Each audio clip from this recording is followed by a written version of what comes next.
All right, today we are digging into a really fascinating document. It peels back the layers of a neighborhood dispute, and believe me, it reveals a much bigger story about law, money, and how communities are run. It all kicks off with one simple but surprisingly tricky question. I mean, think about it. You own your home, it's your property, but a committee of your neighbors suddenly wants to tell you who you can and can't rent it to. Is that even allowed? Well, for one homeowner, this wasn't just some hypothetical question. It was a real fight, and he was more than ready to take it on. And it all starts right here on November 20th, 2025. A single, formal objection letter. That's all it was. But that one letter turned out to be the key that unlocked a whole series of deeper, way more troubling issues that had been simmering just under the surface for years. Okay, so let's start with Section 1, a controversial rule. The spark that lit this whole fire was just one little item on the agenda for an upcoming community meeting. They called it Agenda Point 10. So what was Agenda Point 10 all about? Well, the Resident Welfare Association, the RWA, wanted to stop homeowners from subdividing their houses for rent or having multiple tenants in a single home. And their reason? It was super vague, just emerging concerns in the community. Doesn't tell you much, does it?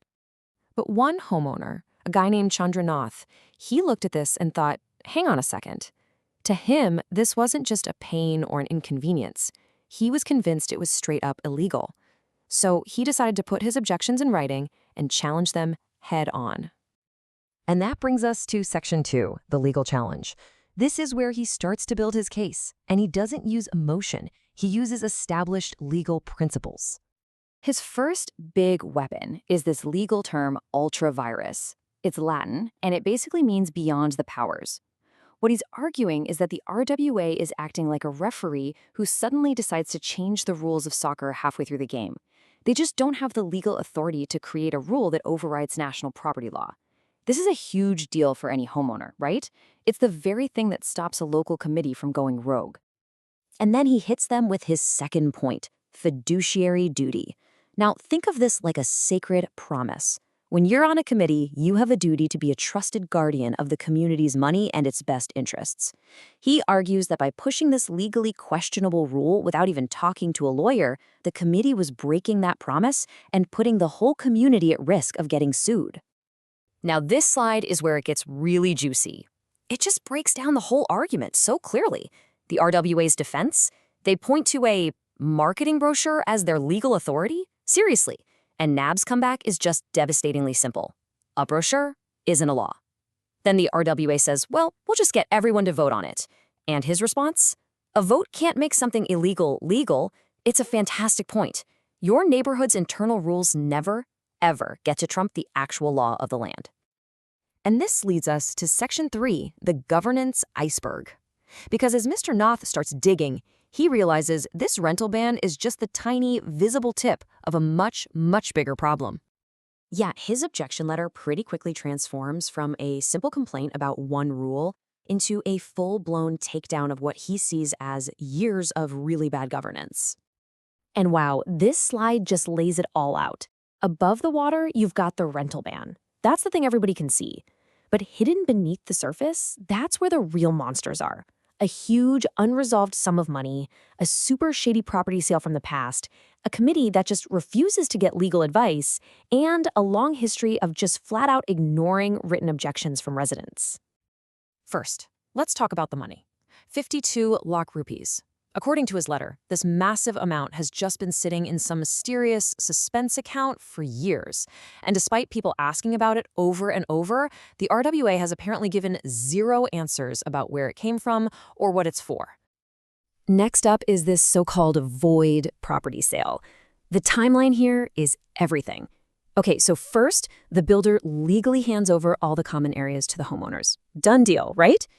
But then, 10 years later, that same builder tries to sell that exact same property again.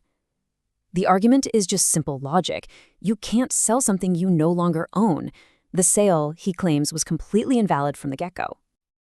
Okay, so moving into Section 4, Principles over Power. After laying out all the legal and financial dirt, the homeowner shifts gears and gets a little philosophical about what actually holds a community together. This is such a powerful quote. What he's saying here is, look, Even if 99% of you vote for something, that majority vote doesn't magically make an illegal act legal. The law is still the law, and it stands above popular opinion. Then he gets to the heart of it, the human element. He's basically saying that all the rules and bylaws in the world are just words on a page. It's the character, the integrity of the people in charge, the committee, that actually gives those rules any meaning or strength. And this is pretty much the core theme of his whole argument. True leadership in a community isn't about flexing your muscles and making up rules. It's about upholding the responsibility you were given to act fairly, transparently, and legally for everyone. So where does all this lead? Let's go to Section 5, the final demands.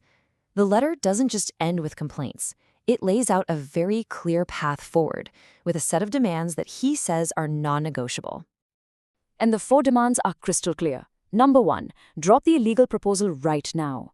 2, before you even think about proposing something like this again, get a real legal opinion. 3, give written answers to all the objections, especially about that 52 lakh suspense account. And 4, promise the residents that no more illegal restrictions will be forced on them in the future. And here's the kicker, the final shot across the bow. He puts the committee members on notice. He warns them that if they push forward with this and the RWA gets sued, they could be held personally liable for all the legal costs. They won't be able to use community funds to defend their own bad decisions. Suddenly, things just got very, very personal for them. And just to make sure there was absolutely no room for doubt, the homeowner came with receipts. He backed up all his claims with opinions from a whole panel of independent experts. A legal expert, an urban planner, a governance specialist. One by one, they all agreed with him, validating his objections from every possible angle.